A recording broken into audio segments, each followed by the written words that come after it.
When you think about businesses that are selling through the roof, like Skims or Allbirds, sure, you think about a great product, a cool brand, and great marketing. But an often overlooked secret is actually the businesses behind the business, making selling and for shoppers buying simple. For millions of businesses, that business is Shopify. It's home of Shop Pay, the #1 checkout in the world. You can use it to boost conversions up to 50%, meaning way less carts going abandoned and way more sales going through to checkout. Upgrade your business and get the same checkout Allbirds uses. Sign up for your $1 per month trial period at shopify.com/income, all lowercase. Go to shopify.com/income to upgrade your selling today. Shopify.com/income.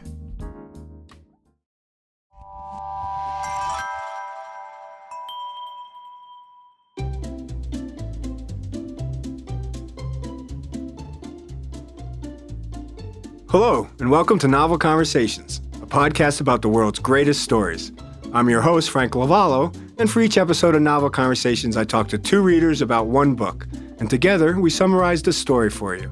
We introduce you to the characters, we tell you what happens to them, and we read from the book along the way. So if you love hearing a good story, you're in the right place. This episode's conversation is about the novel Moby Dick, or The Whale, by Herman Melville. And I'm joined by our Novel Conversations readers, Anthony Moramus and Katie Porgilli. Katie, Anthony, welcome. Thank you, Frank. Hey, glad to have you both here for this conversation. Before we get started, let me give an introduction to this episode's novel. Written in 1851, Moby Dick, or The Whale, is a novel by American writer Herman Melville. The book is the sailor Ishmael's narrative of the maniacal quest of Ahab, captain of the whaling ship Pequod, for vengeance against Moby Dick, the giant white sperm whale that bit off his leg. Moby Dick was published to mixed reviews, was a commercial failure, and was out of print by the time of the author's death in 1891. Its reputation as a great American novel was established only in the 20th century, after the 1919 centennial of Melville's birth. D.H. Lawrence called it, quote, one of the strangest and most wonderful books in the world, and the greatest book of the sea ever written, unquote. The book was first published in 3 volumes as The Whale in London in October of 1851, and under its definitive full title, Moby Dick, or The Whale, in a single-volume edition in New York that November. The book's literary influences include Shakespeare, Thomas Carlyle, Sir Thomas Browne, and the Bible. I think he was just showing off how much he'd read. In addition to the narrative prose, Melville uses styles and literary devices ranging from songs, poetry, and catalogs to Shakespearean stage directions, soliloquies, and asides. Its opening sentence, "Call me Ishmael," is among world literature's most famous. Melville drew on his experience as a common sailor from 1841 to 1844, including on whalers, and on his wide reading in whaling literature. The white whale is modeled on a notoriously hard-to-catch albino whale called Moby Dick. The detailed and realistic descriptions of whale hunting and of extracting whale oil, as well as life aboard a ship among a culturally diverse crew, are mixed with exploration of class and social status, good and evil, and even, yes, the existence of God. So readers, our novel begins with a narrator who introduces himself with one of the best-known opening lines in literature. Anthony? He says, "Call me Ishmael." Ishmael is a sailor, and he explains that he went to sea because he was feeling a, quote, damp, drizzly November in his soul and craved adventure. And Katie, he does just that. He goes sailing, or maybe more specifically, he goes whaling. He does. Ishmael travels from New York to New Bedford, Massachusetts, the whaling capital of the United States. He arrives too late to catch the ferry to Nantucket, the original whaling center of New England. For the sake of tradition, Ishmael wants to sail in a Nantucket whaler. For now, however, he has to spend a few nights in New Bedford. He roams the streets looking for an inn, but those that he finds seem too expensive. Ishmael finally wanders into the Spouter Inn, owned by Peter Coffin. The place is dilapidated and cheap. Because the inn is nearly full, Ishmael learns that he'll have to share a room with a, quote, dark-complexioned harpooner named Queequeg. He passes the evening in the bar with, as he says, a wild set of mariners waiting for Queequeg to arrive. And when Queequeg finally arrives, the frightened Ishmael watches him from the bed, noting with horror the harpooner's tattoos and tomahawk pipe. Queequeg sets up and worships a small, dark-colored idol. His prayers over, he discovers Ishmael in his bed. He flourishes the tomahawk pipe as Ishmael shouts for the inn's owner. After Coffin explains the situation, Ishmael and Queequeg settle in for the night, Ishmael having decided that it is better to share a bed with a, quote, sober cannibal than a, quote, drunken Christian. We're really getting a taste of the culture of the 1850s here. When Queequeg and Ishmael wake up the next morning, Ishmael watches the cannibal don a fancy hat and boots and shave himself with his harpoon. He marvels at the savage's understanding of civilized manners. Ishmael wanders about New Bedford, marveling at the town and its people. Because of the maritime industry centered there, the town is full of men from all corners of the globe, from the South Pacific to the remote mountains of Vermont.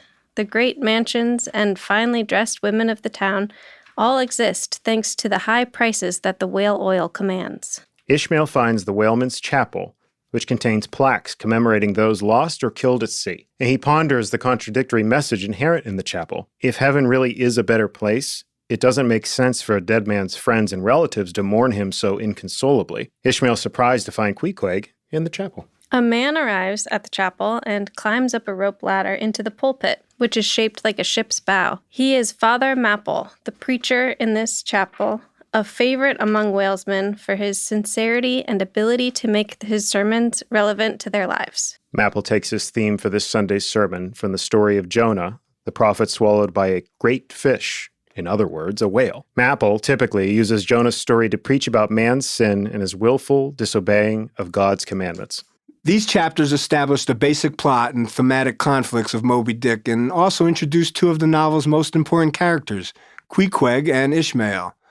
The command, "Call me Ishmael," lends a mysteriousness to the narrator's identity. Nevertheless, his seemingly adopted name singles his identification with the biblical outcast from the book of Genesis. Ishmael is a dreamer, given to philosophical speculation, but essentially he's passive. He's more of an observer than a major participant in some of the events we're going to talk about. Although it's not apparent from the first chapter, Ishmael is more than just the narrator. His remarks later in this novel indicate that he has written the text that we have in our hands, and that the extracts and scholarly material that preface the book are the fruits of his own research. There's a marked difference between Ishmael's low status as a character, in which role he is a nearly penniless and inexperienced junior hand on board ship. Contrast that with his magisterial presence as a narrator, with his sweeping philosophical and scientific ambitions. Clearly, he writes as much older and more experienced sailor than he is during the events of the novel. And I would say the comical process by which Ishmael befriends Queequeg introduces one of the novel's major facets, the topic of race relations. By developing a relationship with this, quote, savage,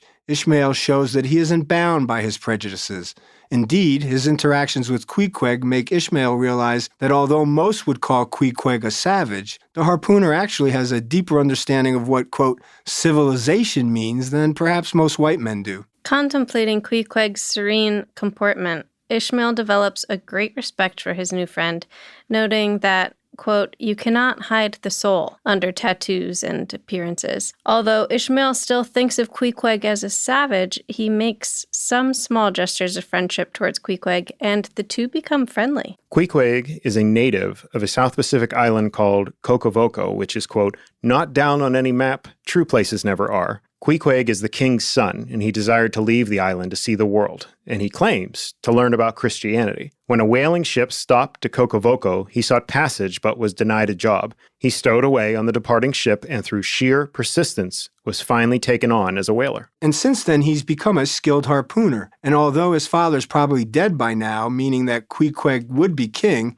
he can never go back because now his interactions with Christianity have made him unfit to ascend his homeland's, quote, pure and undefiled throne. Together, Ishmael and Queequeg set off for Nantucket with the wheelbarrow full of their things. The people of New Bedford stare at this white man and savage, behaving so friendly with each other. Queequeg tells Ishmael about the first time that he used a wheelbarrow. He picked it up instead of wheeling it. While they're on the ferry to Nantucket, a bumpkin mimics Queequeg. Queequeg flips the man around in the air to rebuke him and is subsequently scolded by the captain. A moment later, a rope in the ferry's rigging breaks and the bumpkin is swept overboard as the ferry goes out of control. Sure enough, Queequeg takes charge of the ropes to secure the ferry and then dives into the water to save the man who had gone overboard, which wins everyone's respect. Charged by Yojo, Queequeg's wooden idol, to seek a ship for the two men, Ishmael lights upon the Pequod a ship, quote, with an old-fashioned, claw-footed look about her. Ishmael also calls the Pequod a cannibal of a craft because it is bejeweled with whale parts. On board, he makes a deal with Peleg and Bildad, the ship's Quaker owners, who are characterized as conniving cheapskates and bitter taskmasters. Although Quakers are generally pacifists, these two have dedicated their life to the bloody slaughter of whales. Evaluating what, quote, lay Ishmael should receive, Peleg finally gives him the 300th lay. Each man on his ship received a, quote, lay, or percentage of the profits instead of wages, the size depending on his status. The captain earned the largest share, perhaps 1/8 of all profits, and the green hand, an experienced crewman, the least, as little as 1/350th share of all the profits. At this time, Ishmael also learns that the ship's captain is the mysterious Ahab, named after a wicked Israelite king who angers God with his worship of idols. Although Ahab has been moody and secretive since losing his leg in an encounter with the great white whale, Bildad and Peleg believe in his competence, and they believe him harmless since he has a young wife and an infant child waiting for him at home. To the crew, Ahab seems an ominous figure. His obsession with the whale, a sort of perverse worship, has already injured him physically and spiritually, and we quickly get the sense that the conflict will only heighten. And though the owners objected first to his paganism, Queequeg impresses them with his skill by hitting a tiny spot of tar on the water with a harpoon. They give him the 90th lay, more than ever given to a harpooner yet out of Nantucket. Then returning to the inn, Ishmael allows Queequeg a day for his Ramadan ceremonies and then worries when his friend doesn't answer the door in the evening. When the panicky Ishmael finally gets the door open, he finds Queequeg deep in meditation. Queequeg is unresponsive and continues to meditate until the next morning. Ishmael talks to Queequeg about the discomforts of Queequeg's religion. Just after signing the papers, Ishmael and Queequeg run into a scarred and deformed man named Elijah, a prophet or perhaps merely a frightened stranger, probably a prophet, who hints to them about the peril of signing aboard Ahab's ship. He drops references to several frightened incidents involving Ahab, but Ishmael and Queequeg disregard the man's warnings.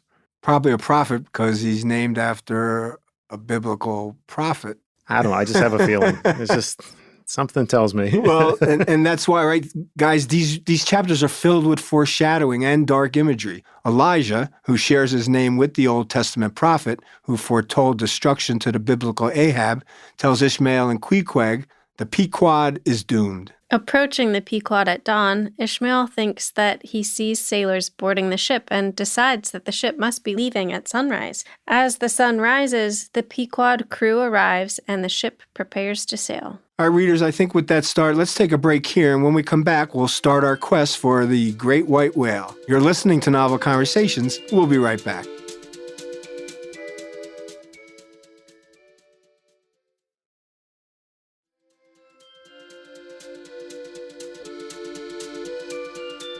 Welcome back. I'm Frank Lavallo, and this is Novel Conversations, and I'm having a conversation about the novel Moby Dick by Herman Melville. And I'm joined by our Novel Conversations readers, Anthony Moramus and Katie Porcile. All right, when we left, we were about to start our voyage in search of Moby Dick. The Pequod leaves Nantucket on a cold Christmas day. Bildad and Peleg pilot the ship out of port. Ahab still has not appeared on deck. The Pequod is soon clear of the harbor and into the open ocean. And Bildad and Peleg take a small boat back to the shore as the whaling ship, quote, plunges like fate into the lone Atlantic. In the first of the two chapters called Knights and Squires, we meet the first mate, Starbuck, a pragmatic, reliable Nantucketer. Starbuck believes that it is rational and necessary to fear whales, and his reverence for nature inclines him towards superstition. He's characterized by the other officers of the Pequod as careful, although this term is relative when used to describe a whaler. The second chapter, called Knights and Squires, introduces the rest of Pequod's officers. The pipe-smoking second mate, Stubb, a native of Cape Cod, And the third mate, Flask, a native of Tinsbury on Martha's Vineyard, is a short, stocky fellow with a confrontational attitude and no reverence for the dignity of the whale. Each mate commands one of the small harpoon boats that are sent out after whales, and each has a squire, his harpooner. Queequeg is Starbuck's harpooner. Tashtego, an unmixed Indian from Gayhead on Martha's Vineyard, is Stubbs' harpooner, and Daggoo, a, quote, gigantic, coal-black Negro savage from Africa with an imperial bearing, is Flask's harpooner. Ishmael notes that few whalers are American-born except, of course, for the officers, who are almost always American, while the rest of the crew is more international. Ishmael also mentions Pip, a poor black boy from Alabama who beats a tambourine on the ship. Ahab finally appears on deck. Ishmael observes him closely. Ahab appears a strong, willful creature, though his encounter with Moby Dick has scarred him both physically and mentally. In addition to missing a leg, Ahab is marked with a white scar down one side of his face that looks like a lightning scar. Rumor has it that the scar suddenly appeared during some elemental strife at sea. Ahab stands watch with his false leg, carved from a whale's jaw, set into a hole bored into the deck. Katie, I think you're right. Ahab does seem psychologically troubled. He maintains a total dictatorship on board. He's restless and paces the deck, and the striking of his peg leg on the wood echoes throughout the ship. When Stubb complains about Ahab's pacing, Ahab calls him a dog and advances on him. Stubb retreats. The next morning, Stubb tells Flask that he dreamed that Ahab kicked him with his ivory leg. As Stubb finishes telling of his dream, Ahab shouts at the crew to be on the lookout for whales. The Pequod's work has begun. So listeners and readers, Chapter 32 is titled Cetology. Cetology, as Ishmael explains, is, quote, the science of whales. And I just wanted to note that in this and subsequent science-centered chapters of the book, Ishmael attempts to classify whales scientifically. And some of this goes on for pages and pages. It's fascinating for the scientific mind. As readers and listeners, you'll have to decide whether it's fascinating for a literary mind.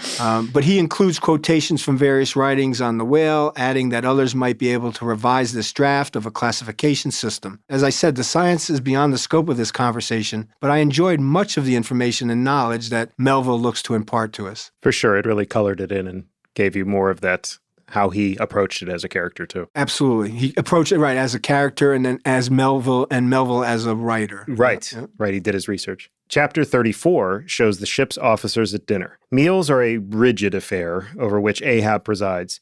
No one talks, and a strict order of service is followed. After the officers finish eating, the table is relayed for the harpooners, who eat heartily, intimidating the cook with their voraciousness. The cabin is not a comfortable place for anyone, as it is Ahab's territory. Ishmael describes his first post on the masthead, or the top of the ship's mast, watching for whales. In one of his many, many digressions, Even more than I do.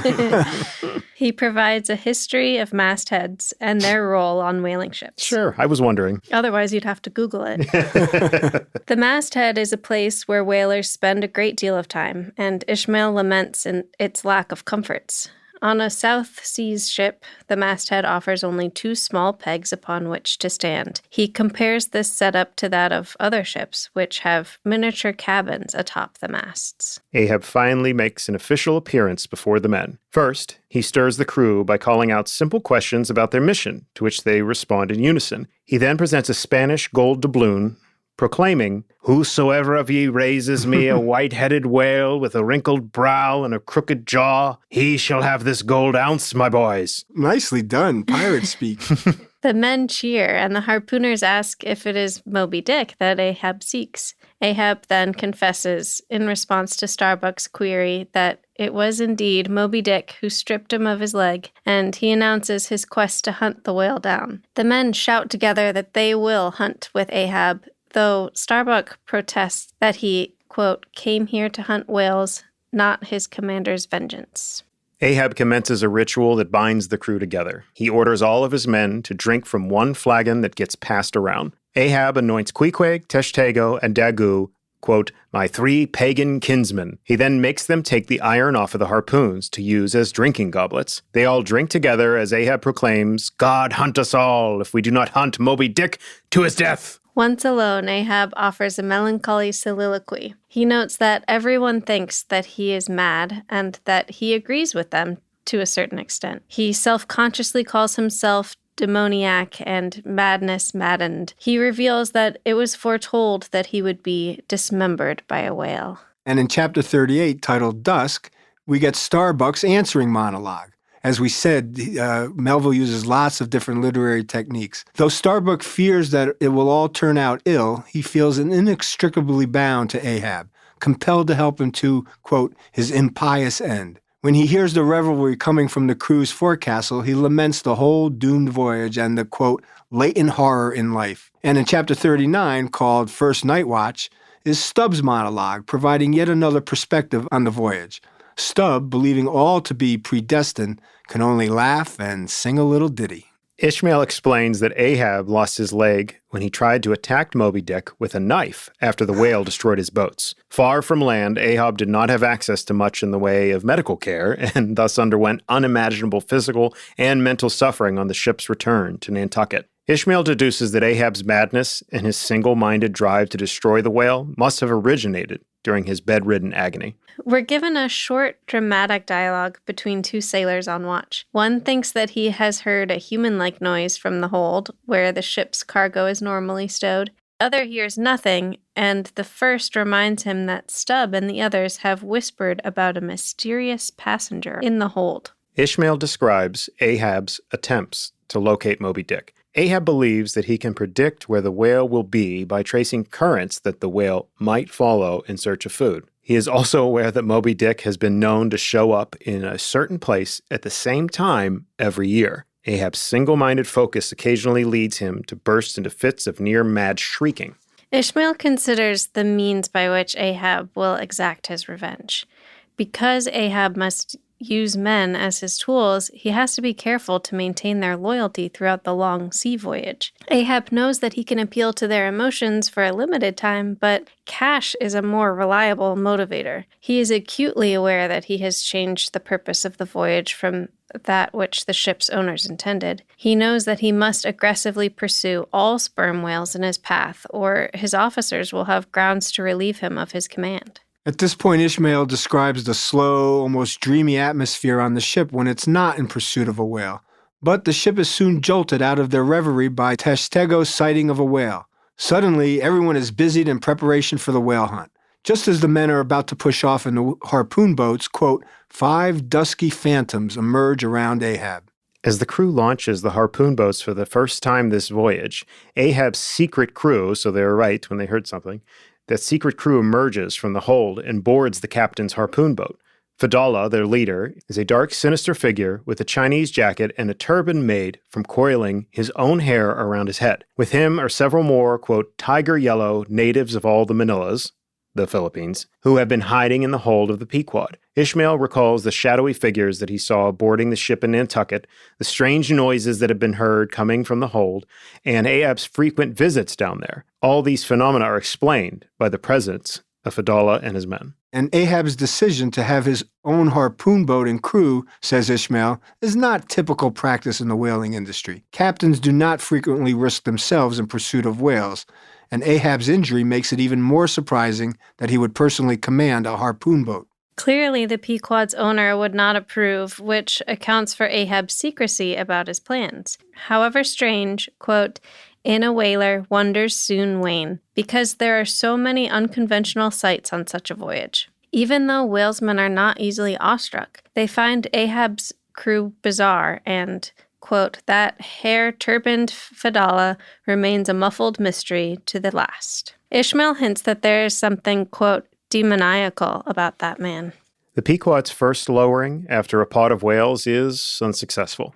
Queequeg manages to land a harpoon in a whale, but the animal overturns the boat. The men in Queequeg's boat are nearly crushed by the ship as it passes, looking for them, since a squall has cast mist over everything. Finally, however, they are pulled aboard. And looking down from the masthead one night, Fadallah thinks that he sees a whale spouting. The ship then tries to follow it, but the whale is not seen again.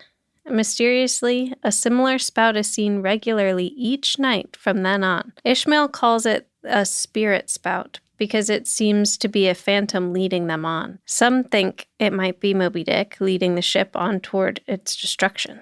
The men soon see a ship called the Goonie, or Albatross, a vessel with a, quote, spectral appearance that has been at sea for 4 years. Ahab asks the ship's crew as the two ships pass by if they've seen Moby Dick. The other captain tries to respond, but a gust of wind blows the speaking trumpet from his mouth. Two ships' wakes cross as they continue on, and the schools of fish that have been following the Pequod turn and follow the Albatross, which saddens Ahab. I like that. It's like, hey, Ahab's got something to say. I bet I know what he's going to ask.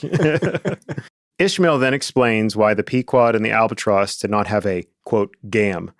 Ishmael defines a gam as a, quote, social meeting of two or more whale ships, generally on a cruising ground, when, after exchanging hails, they exchange visits by boat's crews, the two captains remaining on board of one ship and the two chief mates on the other. Ships typically exchange letters, reading material, and news of their relative successes. Ahab, however, desires gams only with ships whose captains have information about Moby Dick. Readers, let's take a break here, and when we come back, we'll continue our quest for Moby Dick, and maybe we'll get to enjoy a gam or two. You're listening to Novel Conversations. I'm Frank Lavallo. We'll be right back.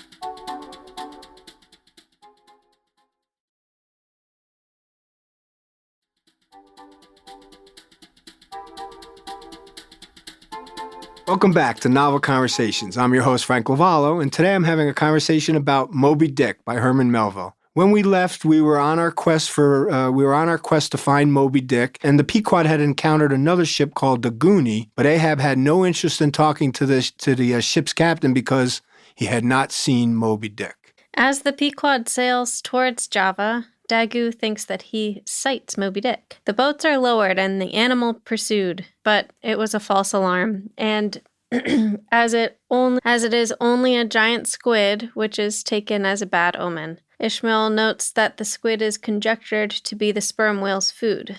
Pequod views the squid as a good omen, indicating the presence of a sperm whale nearby. The crew soon sights a spouting sperm whale, which Stubb and Tushtego succeed in killing. The crew lashes the sperm whale that they have caught to the side of the ship to be dealt with in the daylight. But the men are forced to poke with spades and kill numerous sharks that attempt to devour the whale carcass. Pequod nearly has his hand cut off by the sharp teeth of one dead shark hoisted onto the ship for its skin. And now the gory business of cutting in or processing the whale commences. And in true Melville fashion, he's happy to get into the details. But listeners, please know I've cut it down from 73 pages of description. Of course, I exaggerate to a few lines here for Anthony.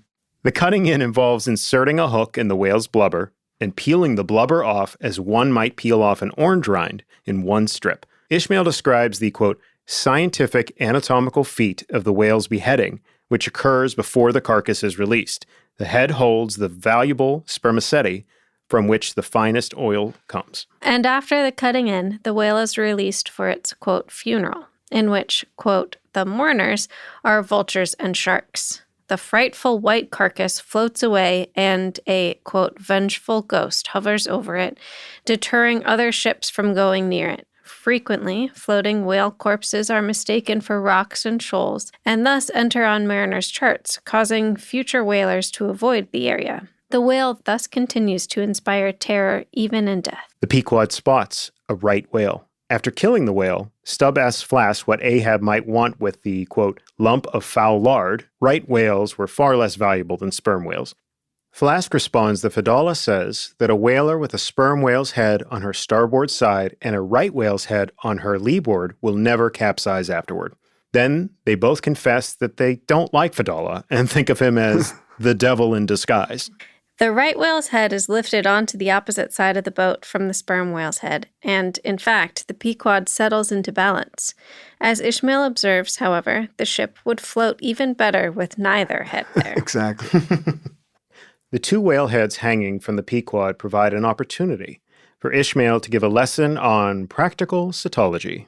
The sperm whale has a great well of sperm, ivory teeth, a long lower jaw, and one external spout hole. The right whale, on the other hand, Ishmael explains, has bones in its mouth shaped like Venetian blinds, a huge lower lip, a tongue, and two external spout holes. And it's at this point Ishmael examines the Jonah story, which has shadowed the novel ever since Father Mapple's sermon in New Bedford. And he examines it through the eyes of an old Sag Harbor whaleman who questions the tale based on his own personal experience. Sag Harbor, as Ishmael calls him, doesn't believe that a whale of the kind described in the Bible could swallow a man, and he thinks that a whale's gastric juices would not permit a man to survive in the whale's stomach. Ishmael details various theologians' arcane responses to this practical question. The Pequod encounters a French ship, the Bouton de Rose, rose button or rosebud, from which a terrible stench arises. This ship has 2 whales alongside, one, quote, blasted whale, which is a whale that died unmolested by the sea, that is going to have nothing useful in it, and one whale that died from indigestion. Stubb asks a sailor aboard the Rosebud if they have any news of Moby Dick. The man answers that they have never heard of the white whale.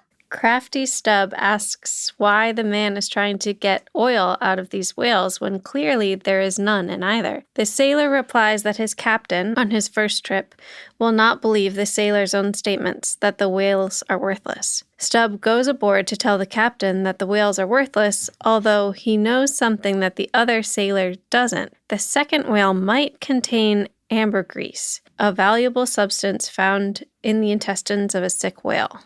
Stubb gets the sailor to help him trick the French captain into thinking that the blasted whales pose a threat of infection to the crew. The captain dumps the whales, and Stubb, pretending to be helpful, has the Pequod's boats tow the second whale away. As soon as the Rosebud leaves, Stubb ties up the second whale and finds the sweet-smelling ambergris inside it. Ishmael explains that ambergris, though it looks like mottled cheese and comes from the bowels of a whale, is actually used in perfumes. He ponders the origin of the idea that whales smell bad. In the past, whaling vessels were unable to render blubber into oil at sea, and the rotting blubber created a powerful stench when they arrived in port. The rendered oil, however, is odorless and a natural cleanser. And listeners, if you're interested in learning more about ambergris, just use the Googles. Pip, the Pequod's cabin boy, is drafted to be a replacement oarsman in Stubb's harpoon boat. Having performed passably the first time out, Pip goes out in the harpoon boat a second time. This time, however, he jumps from the boat in fear when the whale wraps the bottom of the boat beneath his seat. Pip's boatmates become angry when they have to cut the whale loose in order to save Pip after he gets tangled in the lines. Stubb tells him never to jump out of a boat again, threatening not to pick him up next time. But Pip does jump in again, and to teach him a lesson, Stubb leaves him alone in the middle of the sea's, quote, heartless immensity. This experience drives him mad, at least insofar as his shipmates can observe. Ishmael, on the other hand, declares that the experience endows Pip with divine wisdom. Which might also be madness. Whalemen are always in the light, Ishmael explains, because their job is to collect oil from the seas. These men have free access to the oil, and each keeps a collection of lamps in his bunk. The interior of the ship is illuminated like a temple.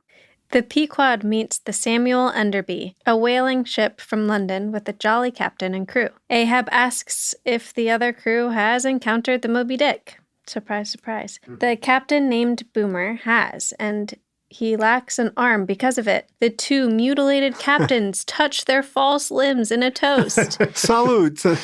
The encounter of Boomer's lost arm is gory, but Boomer doesn't dwell too much on the horrible details, choosing instead to talk about the hot rum toddies that he drank during his recovery. From the little that he says, the Pequod men gather that Boomer was injured by a loose harpoon dangling from a line attached to Moby Dick. His arm was not severed, but was amputated when the wound became gangrenous. Ahab insists on knowing which way the whale went. The Samuel Enderby's crew believes he is crazy. Refusing the other crew's hospitality, Ahab abruptly returns to his ship. Ahab asks the carpenter to make him a new leg, as the one that he uses is not trustworthy. After hitting it heavily on the boat's wooden floor when he returned from the Samuel Enderby, Ahab feels that his leg won't continue to hold together. Sailors discover that the oil casks in the hold are leaking. Starbuck informs Ahab and suggests that they stop to fix them, but Ahab refuses to stop, saying that he doesn't care about the owners or profit. Starbuck objects, and Ahab points a musket at him. Says Starbuck, "I ask thee not to beware of Starbuck. Thou wouldst but laugh. But let Ahab beware of Ahab. Beware of thyself, old man." Ahab abruptly gives in and orders the casks repaired. While the repairs are being made to the casks, Pequod falls ill.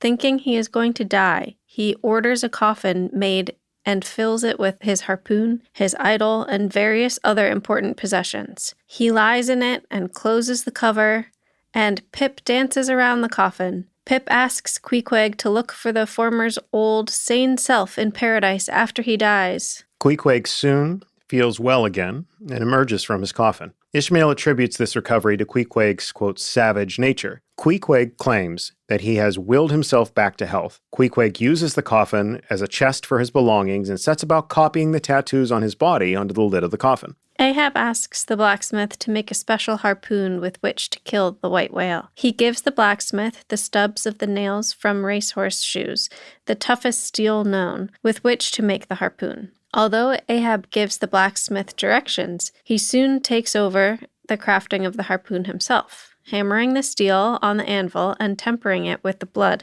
of the 3 harpooners instead of water. While keeping a night vigil over a whale that was too far away to take back to the ship immediately, Ahab hears from Fedallah the prophecy of his death. Before Ahab can die, he must see 2 hearses, one, quote, not made by mortal hands, and one made of wood from America. Since it is unlikely that a hearse would be seen at sea, Ahab believes that he will not be killed on this voyage. Fedallah also tells Ahab that he, Fedallah, will die before Ahab, and that only hemp can kill the captain. Ahab takes the latter prophecy to mean that he will be hanged, and again thinks his death unlikely to happen at sea.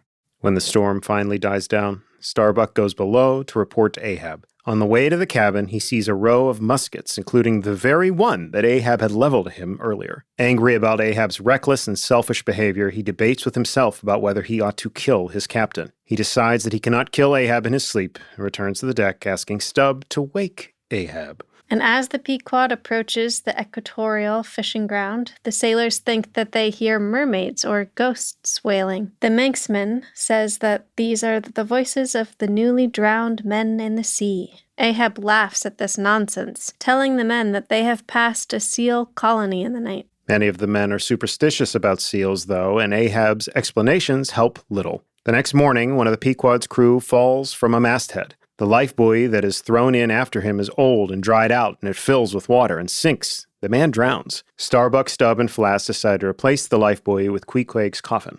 The carpenter grumbles about having to transform the coffin into a buoy. Ahab, aware of the irony of the situation, calls the carpenter, quote, unprincipled as the gods, for going through with it. The Pequod, still looking for Moby Dick, encounters the Rachel. Captain Gardiner of the Rachel, after affirming that he has indeed seen Moby Dick, climbs aboard Ahab's ship and begs Ahab to help him find his son, whose whaleboat was lost in the chase after the white whale. Ahab refuses, not wanting to waste time that could be used in pursuit of Moby Dick. Ahab, shadowed everywhere by Fedallah, remains on the deck, ever watchful. The crew falls into a routine of stifled silence. This continuous watch sharpens Ahab's obsession, and he decides that he must be the first to sight the whale. He asks Starbuck to help him get up the mainmast and watch his rope. While Ahab is up there, a black hawk steals his hat, which Ishmael considers a bad omen. The Pequod then runs into the miserably misnamed Delight, which has previously encountered Moby Dick, with the unpleasant result of a gutted whaleboat and dead men. As the Pequod goes by, the Delight drops a corpse into the water. The Delight's crew remarks upon the coffin life buoy at the Pequod's stern. To them, it is clear that the coffin is a symbol of doom. Ahab can sense by the smell of a whale in the air that Moby Dick is near. Climbing up to the main royal mast, Ahab spots Moby Dick and earns himself the doubloon. All the boats set off in chase of the whale. When Moby Dick finally surfaces, he does so directly beneath Ahab's boat, destroying it and casting its crew into the water. The whale threatens the men, but the Pequod, with Starbuck at the helm, drives it away, and the men are rescued by the other boats. The whale then moves away from the ship at a rapid rate, and the boats return to the ship. The men keep watch for Moby Dick, despite the misgivings of Starbuck and the others. Ishmael notes that it's not unprecedented for whalers to give extended pursuit to a particular whale. Ahab, despite the previous day's loss of the boat, is intent on the chase. They do sight Moby Dick again, and the crewmen, in awe of Ahab's wild power and caught up in the thrill, lower 3 boats. Starbuck again remains on board the Pequod. Ahab tries to attack Moby Dick head-on this time, but Again, the whale is triumphant. Despite the harpoons in his side, he destroys the boat carrying Flask and Stubb by dashing them against one another. He also nearly kills Ahab's crew with the tangle of harpoons and lances caught in the line coming from his side. Ahab manages to cut and then reattach the line, removing the cluster of weapons. Moby Dick then capsizes Ahab's boat. Ahab's whalebone leg is snapped off in the mishap, and Ahab curses his body's weakness. Upon returning to the Pequod, Ahab finds out that Fedallah has drowned, dragged down by Ahab's own line, fulfilling one element of Fedallah's prophecy concerning Ahab's death, that Ahab would die after Fedallah. Starbuck begs Ahab to desist, but Ahab, convinced that he is only the fate's lieutenant, responds that he must continue to pursue the whale. The carpenter hastily makes Ahab a new leg from the remnants of his harpoon boat. The crew seeks the white whale for a third time, but sees nothing until Ahab realizes, quote, "Aye, he's chasing me now. Not I, him. That's bad." They turn the ship around completely, and Ahab mounts the masthead himself. He sights the spout and comes back down to the deck again. As he gets into his boat and leaves Starbuck in charge, the two men exchange a poignant moment in which Ahab asks to shake hands with his first mate, and the first mate tries to tell him not to go. Sharks bite at the oars as the boats pull away. Starbuck laments Ahab's certain doom. Ahab sees Moby Dick breach. The whale damages the other two boats, but Ahab's remains intact. Ahab sees Fedallah's corpse strapped to the whale by turns of rope and realizes that he is seeing the first hearse that Fedallah had predicted, in the sense that a hearse is a vehicle, here the whale, that carries a corpse. The whale goes down again, and Ahab rows close to the ship. The boat sights Moby Dick again and goes after him. Moby Dick turns around and heads for the Pequod at full speed. He smashes the ship, which goes down without its captain. The ship, Ahab realizes, is the second hearse of Fedallah's prophecy, since it entombs its crew in, quote, American wood. Impassioned, Ahab is now determined to strike at Moby Dick with all of his power. After darting the whale, Ahab is caught around the neck by the flying line and dragged under the sea, the final element of Fedallah's prophecy. The vortex from the sinking Pequod pulls the remaining harpoon boats and crew down with it. Ishmael is the only survivor of the Pequod's encounter with Moby Dick. He escapes only because he has been thrown clear of the area in the wreck of Ahab's harpoon boat. Queequeg's coffin bobs up and becomes Ishmael's life buoy. A day after the wreck, the Rachel saves Ishmael as she continues in search for her own lost crew. And readers, listeners, with that scene of a life saved through the appearance of a coffin, our story ends. All right, Anthony, Katie, let's take a final break now and then head into our last segment, where I'd like to ask the two of you to perhaps share a moment or a character or a quote that we haven't had a chance to talk about yet. You've been listening to Novel Conversations. I'm your host, Frank Lavallo. We'll be right back.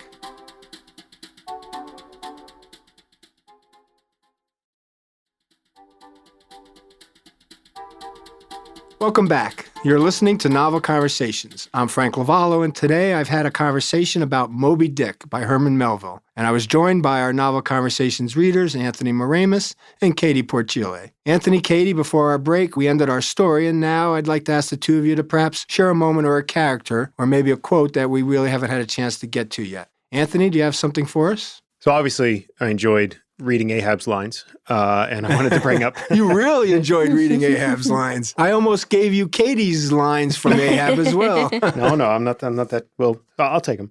No, two reasons that I particularly enjoyed is just for all his going on and on, his writing of dialogue, I think is really exciting. It still holds up, the way an action movie is exciting, just the way he's speaking. And further adding to that, I was able to find through the library an audiobook read by William Hootkins. He's not a terribly well-known actor, but he had a standout part in Raiders of the Lost Ark. But he's just clearly a theatrically trained great actor, and he had these great lines that he would read. So that's just in my head. Now, did he use different voices for different characters as he was reading? Okay. Yeah, he would do sort of accents a little bit here and there, but he relished the Ahab. Like when they get to those parts, he would just really dig into it. Gotcha. How can you not? Right. His lines are so forceful. And it has the effect, too, of making you go, okay, I can see why he wants to get this whale. It convinces you, which he's hoping to do. So between that and, if anyone's familiar with Star Trek II, The Wrath of Khan. Absolutely. I remember the original Khan being exiled to come back in wrath. That's how old I happen to be. Yeah, thanks for bringing it up. That was all a trick to get you to say that. Yeah. Well, in that time that he was exiled, he had a few books, and this was one of them, where he keeps bringing up Captain Kirk is his Moby Dick, and he's the Ahab. And he sort of quotes this, so I thought it'd be fun to read that part in the book because it just stood out to me. I was like, oh, wait, I've heard this before. I know that line. Yeah.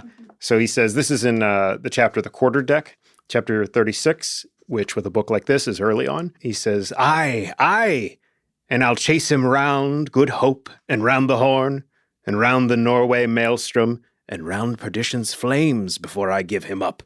And this is what ye have shipped for, men, to chase that white whale on both sides of land, and over all sides of earth, till he spouts black blood and rolls fin out.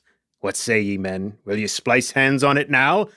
I think you do look brave. Now, that perdition's end, that I think is an actual quote that then gets resurrected in Wrath of Khan. I think that's one of the lines Khan actually says. Yeah, he says that when he's talking about Kirk, he's like, I'll chase Chasing him. Kirk all around the universe. I should know better coming into this, but I believe that they substitute it with some like relevant to the galaxy places. But clearly that's where he got it. So it's just kind of, and there's a couple other moments too where he says Ahab-like things as his own expression of, I've got to get Captain Kirk. And it's pretty...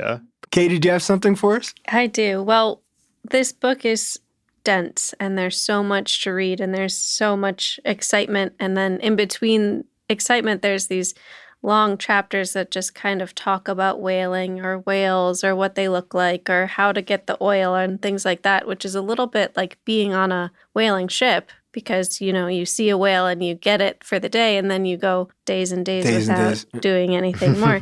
But one thing I like about his descriptions, Melville's descriptions, is every time something comes up that you want to look up on your phone, you don't have to because the next chapter is about that thing for you. That's great. But he did go into a long diatribe about different images and depictions of whales, which I really loved. The art historian in me really globbed onto that. But those ones I did have to Google and look up. His descriptions are great. You don't have to look them up, but some of them were hard to find. He had some obscure imagery. It was great. From the 1850s. That's so great. Mm-hmm. Kate, I was going to bring that part of the book up as well. We did have to leave out a lot of the scientific information that Melville worked really hard to get into the book. I just wanted to mention, we did talk about, I did throw a word out there during our discussion, cetology, which is a branch of zoology that deals with whales, dolphins, and porpoises. Mm-hmm. So he does spend a lot of time there, and I found a lot of it very interesting. I'll admit some of it not that interesting, but I would recommend to our listeners with the scientific bent, there's a lot of really great scientific information in here. But I would then also say to our literary readers, some of it can be skipped. You can go a couple of chapters at a time, perhaps, and leave some of that scientific behind. But I would warn both our scientific and literary readers, you shouldn't really skip any of it because it's all just really, really good. Maybe you just take a little bit longer to read the book. Anthony, do you have anything else for us? No, I enjoyed this. It was good to... I think I said this to you earlier before we were recording. I've always wanted to read this, so it was good to have it assigned. To make an assignment. To make it happen. There was homework and a test. Yeah, and I'm glad I did. Katie, anything more for us? Oh, I was just going to mention, when I did read it in college, our professor did have us skip some chapters, but now reading it again, I have no idea what he could have decided wasn't necessary, because I think they do really all just feed into each other. I guess I'm a little surprised that you would have had a teacher. I am too. Especially, I know your schooling, that they would make you skip some chapters. Call them out here. Professor. No, I think I must have read it anyway. I guess I will cop to having my students read the Iliad, and we skipped a chapter on the catalog of the ships. Yes. That goes on and on and on and on. And, it was nice to have that there to show the wide variety of tribes and nations that came, but you didn't quiz them on the different. I did not do that. In fact, I may have made a mistake and said you really don't have to read this chapter. I should have just not said anything, but not quizzed them on it. All right, listeners, readers, thank you very much. This has been a great conversation about Moby Dick by Herman Melville. I hope you all enjoyed it as much as I did. As always, thanks, Frank. Yeah, thank you. I'm Frank Lavallo, and you've been listening to Novel Conversations. I hope you soon find yourself in a novel conversation. Thanks for listening to Novel Conversations. If you're enjoying the show, please give us a 5-star review wherever you listen to podcasts. You can find us on Instagram at Novel Conversations. Follow us to stay up to date on upcoming episodes and in anything else we've got in the works. I want to give special thanks to our readers today, Katie Porchile and Anthony Moramus. Our sound designer and producer is Noah Fouts, and Grace Sienna Longfellow is our audio engineer. Our executive producers are Bridget Coyne and Joan Andrews. I'm Frank Lavallo. Thank you for listening. I hope you soon find yourself in a novel conversation all your own.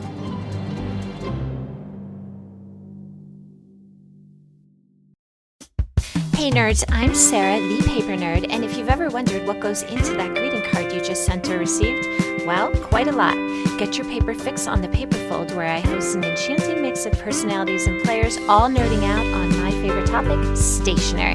From the designs of our snail mail communications to the precious space created when two people correspond, there's a lot to cover. So come grab a seat in the stationery community's only 5-star paper salon, the Paperfold, now part of the Evergreen Podcast Network. This podcast was produced with the support of the Ohio Motion Picture Tax Credit and in partnership with the Ohio Development Services Agency.